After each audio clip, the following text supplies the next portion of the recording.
Hi friends, it's me Abhi Bashaf and എല്ലാവരും ഒരിക്കൽ കൂടി ഫുഡ് ആൻഡ് ബോളിൻ്റെ മറ്റൊരു വീഡിയോയിലേക്ക് സ്വാഗതം ചെയ്യുന്നു.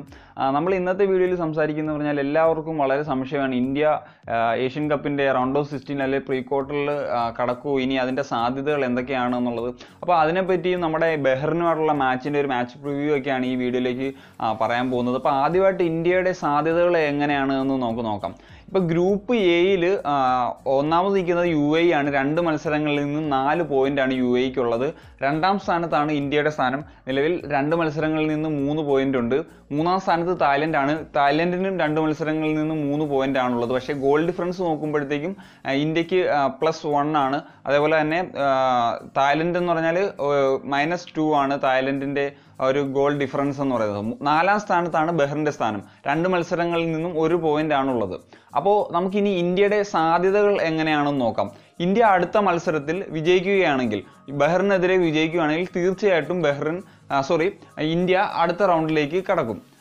ഇനിയിപ്പോൾ ആ ഒരു മത്സരം തായ്ലൻഡിൻ്റെ റിസൾട്ടിനൊന്നും നമുക്ക് ഡിപ്പെൻഡ് ചെയ്യേണ്ട കാര്യമില്ല. കാരണം തായ്ലൻഡിന് അല്ലെങ്കിൽ 3-ലധികം ഗോളുകൾക്കൊക്കെ ജയിക്കുകയൊക്കെ വേണം.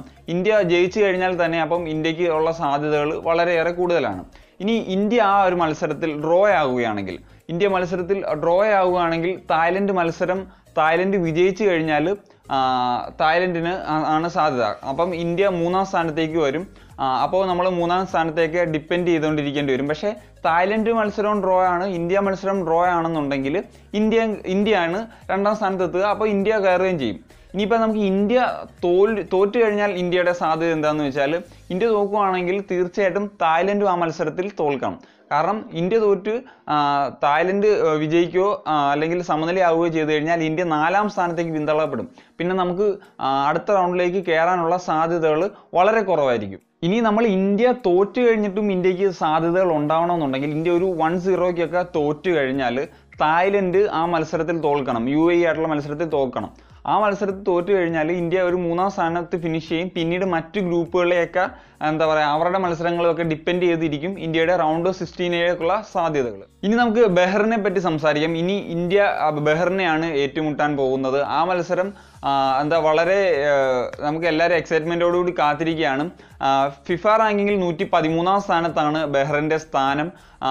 അവസാനമായിട്ട് നമ്മൾ AFC ഏഷ്യൻ കപ്പിൽ ഏറ്റുമുട്ടിയപ്പോൾ 5-2 ബഹ്റിൻ ജയിക്കുകയായിരുന്നു. അന്ന് വളരെ ശക്തമായിട്ടുള്ള ഒരു ടീമായിരുന്നു ബഹ്റിൻ. മാത്രമല്ല ഇന്ത്യയുടെ അന്നത്തെ ഒരു സ്ഥിതിയൊക്കെ നമുക്കറിയാം.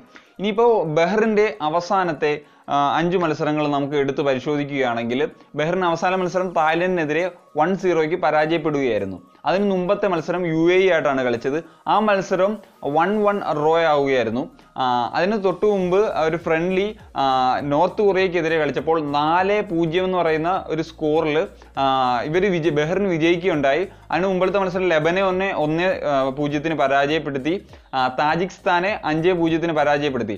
അങ്ങനെ ബഹ്റിൻ നമുക്ക് ഒരിക്കലും മോശക്കാരായിട്ട് കാണാൻ പറ്റുന്ന ഒരു ടീമല്ല, വളരെ ശക്തമായിട്ടുള്ള ഒരു ടീം തന്നെയാണ്. നമ്മൾ വിയർപ്പൊഴുക്കി കളിച്ചാൽ തന്നെ നമുക്ക് ഈ ഒരു മത്സരത്തിൽ വിജയിക്കാൻ സാധിക്കുകയുള്ളൂ. അവരുടെ സ്ട്രൈക്കറായ മുഹമ്മദ് റൊമേലി വളരെ ഫോമിലാണുള്ളത്. UAE മത്സരത്തിൽ അദ്ദേഹം ഗോൾ ഒക്കെ അടിച്ചിരുന്നു. അദ്ദേഹം നമ്മൾ നോക്കിയിരിക്കേണ്ട ഒരു താരമാണ്.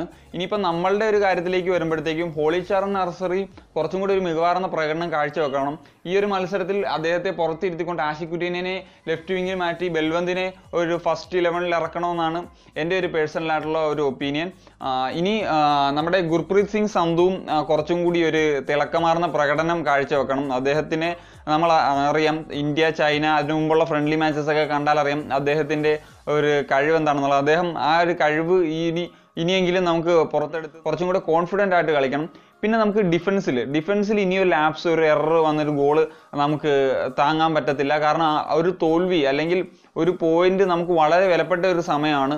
അപ്പോഴത്തേക്കും ഈ പ്രശ്നങ്ങളൊക്കെയാണ് ഇന്ത്യയുടെ കാര്യത്തിൽ പരിഹരിക്കപ്പെടേണ്ടത്. ഏതായാലും അടുത്ത ഇന്ത്യയുടെ മത്സരം നാളെ ഷാർജയിൽ വെച്ചിട്ടാണ് നടക്കാൻ പോകുന്നത്. UAE എല്ലാ സുഹൃത്തുക്കളും ആ മത്സരത്തിൽ നമ്മുടെ ടീമിനെ സപ്പോർട്ട് ചെയ്യാൻ പോകണമെന്ന് ഞാൻ അഭ്യർത്ഥിക്കുകയാണ്. ഇതൊക്കെയാണ് ഇന്നത്തെ വീഡിയോയിൽ പറയാൻ വന്നത്. നിങ്ങൾക്കായാലും വീഡിയോ ഇഷ്ടമായെന്ന് വിശ്വസിക്കുന്നു. ഇഷ്ടമായ ലൈക്ക് ചെയ്യാനും നിങ്ങളുടെ അഭിപ്രായങ്ങൾ കമൻ്റായിട്ട് രേഖപ്പെടുത്താനും ചാനൽ സബ്സ്ക്രൈബ് ചെയ്യാനും മറക്കരുത്.